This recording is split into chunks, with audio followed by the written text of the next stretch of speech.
All around the world, people love to eat fish. On average, each person consumes 24 kilograms every year.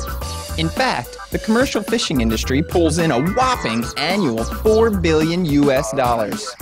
However, with our global population rapidly approaching 7 billion people, the demand for fish is surpassing the available stock in our oceans. There just aren't enough fish left. Why did this happen? Most researchers believe that this is due to changing environmental conditions and the overfishing of the oceans. Some countries say that whales are eating all the fish. Well, after all, they are pretty big animals, a lot bigger than humans. So, wait a minute, most of the targeted whales don't even typically eat fish. They eat krill, don't they? Not according to Japanese whaling advocates, who, by the way, claim it is necessary to kill whales in order to study them. These scientific whalers claim they found fish in whale stomachs. Therefore, they must be eating all the fish.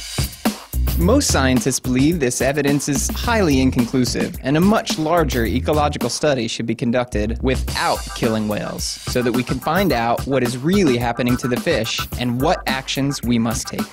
Scientists believe that whales are an important part of the ocean ecology, and even if they do have an impact on fish stocks, aren't their populations very low? Studies would say yes, that whale populations are much lower than they were before commercial whaling. However, if you listen to the scientific whalers, you'd believe that whales are reproducing rapidly and their populations are growing at alarming rates. Researchers say that is unlikely, when the gestation period for pregnant whales is 10 to 13 months, depending on the species, and some only give birth every 2 or 3 years. Despite scientific evidence which shows that whales cannot be eating all the fish, advocates for whaling believe we should kill large numbers of whales to protect the fisheries. Now, why would people come to the idea that we should kill whales because they're eating all the fish? Let's take a look at the history of whales and fish. A long time ago in the oceans existed whales and fish. There were huge populations of whales and massive amounts of fish. Whales and fish existed peacefully in the oceans. This was until some humans came along. The humans started taking the fish and began killing the whales. This went on for a long period of time, where more and more humans took more fish and killed more whales. The humans made a lot of money, so they kept doing this, until most of the whales were gone.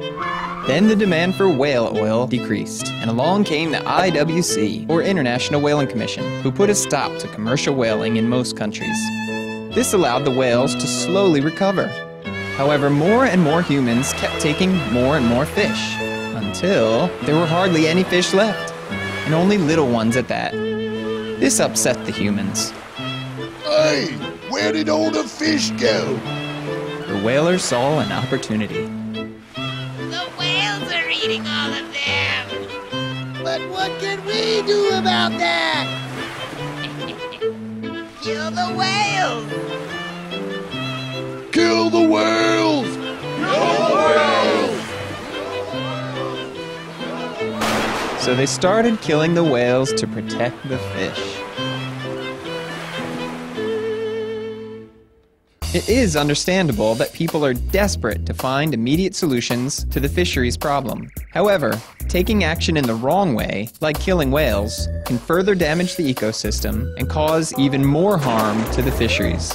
This also damages ecotourism industries in places like the Caribbean. Killing of whales is not the answer to the problem, and is not the right way to study these animals. Most scientists believe that non-lethal ecological studies should be conducted to find solutions to the fisheries problem. Through extensive studies that look at all levels of the ocean ecosystem, researchers believe they will find answers to properly manage resources and restore life and vitality to our oceans.